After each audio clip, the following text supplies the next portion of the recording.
নমস্কার বন্ধুরা, আমাদের এই এম ফার্মা চ্যানেলটিতে আপনাদের সকলকে স্বাগত জানাই। আজকে একটি বিষয় নিয়ে কথা বলবো যে অতিরিক্ত কাশি। আমাদের রাতের বেলায় ঘুমোতে গেলে অতিরিক্ত কাশি হচ্ছে, দুপুর বেলায় কাশি হচ্ছে।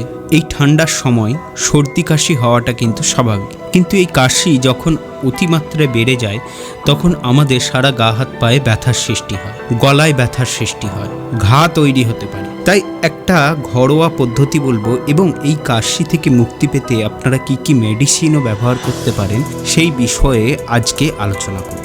আমাদের শরীরের মধ্যে যে ইনফেকশন তৈরি হচ্ছে, যার জন্য আমাদের কাশিটা হচ্ছে, সেখান থেকে মুক্তি পেতে আপনারা এক ধরনের চা বানিয়ে খেতে। সেই চাটা কি হবে? এক টুকরো আদা নিন। আমাদের শরীরের মধ্যে আদা ইনফ্লামেটরি প্রোটিনকে ব্লক করে এবং ব্লক করে আপনার ইনফেকশনটাকে রোধ করে। তাই আপনি এক টুকরো আদা নিন, তুলসী পাতা নিন। তুলসী পাতার মধ্যে অ্যান্টি ইনফ্লামেটরি যৌগ রয়েছে এবং এটা আপনার ব্যাকটেরিয়াকে মারতেও সাহায্য করে। আপনি দুটো লবঙ্গ নিন। লবঙ্গর মধ্যে এজেনল এবং গ্যালিক অ্যাসিড থাকে। এই দুটো কি জিনিস? এই দুটো হচ্ছে অ্যান্টি ইনফ্লামেটরি এবং অ্যান্টি ব্যাকটেরিয়াল হিসাবে কাজ করে লবঙ্গ।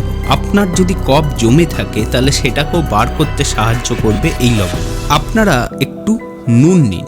নুন নিলে কি হবে? আপনাদের শরীরের মধ্যে যে মিউকাস জমতে থাকে, যার ফলে আমাদের এই অনবরত কাশিটা হতে থাকে, সেই মিউকাসকে কমাতে সাহায্য করবে লবণ দিয়ে। সেটাকে একটু হালকা গরম জল দিয়ে ফুটিয়ে নিন এবং সেই ফোটানোর পরে যে চাটি আপনারা পাবেন সেইটি আপনারা পান করুন। আপনি দিনে 3 বার যদি এটিকে পান করতে পারেন তাহলে 4 থেকে 5 দিনের মধ্যেই আপনার কিন্তু কাশি কিন্তু অনেক কমে যাবে এবং আপনাদের যে কষ্ট রয়েছে সেই কষ্ট থেকেও কিন্তু লাঘব হতে পারবে।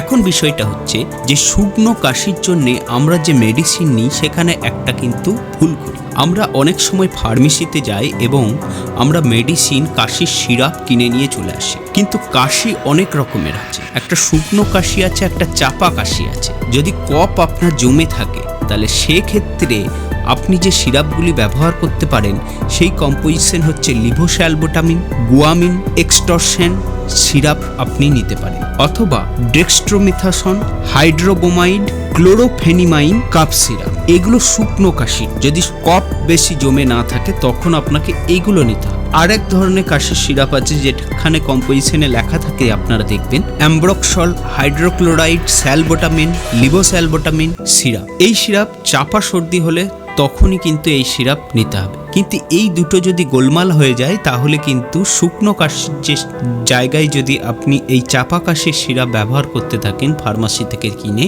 তাহলে সেটা আরও সর্দিকে বসিয়ে মিউকাসকে আরও জমিয়ে আপনার শরীরে আরও ব্যাঘাত সৃষ্টি করে। তাই সব থেকে ভালো কাশির জন্যে আপনি ঘরোয়া এই টোটকাটি ব্যবহার করতে পারেন। আর যদি আপনাকে মেডিসিন নিতে হয় তাহলে ডাক্তারের পরামর্শ নিয়ে তবেই কিন্তু কোনো কাশির সিরাপ আপনারা নেবেন। একবার যে কাশিটা ভালো হয়ে গেছে যে সিরাপে, দ্বিতীয়বার সেই সিরাপটিকেই কিনে নিয়ে এসে আপনারা ব্যবহার করলেন, তাতে কিন্তু আপনাদের শরীরের অনেক ক্ষতি হতে পারে। আমাদের সাথে যুক্ত হবেন। নিজেকে সুস্থ রাখুন, ভালো রাখুন।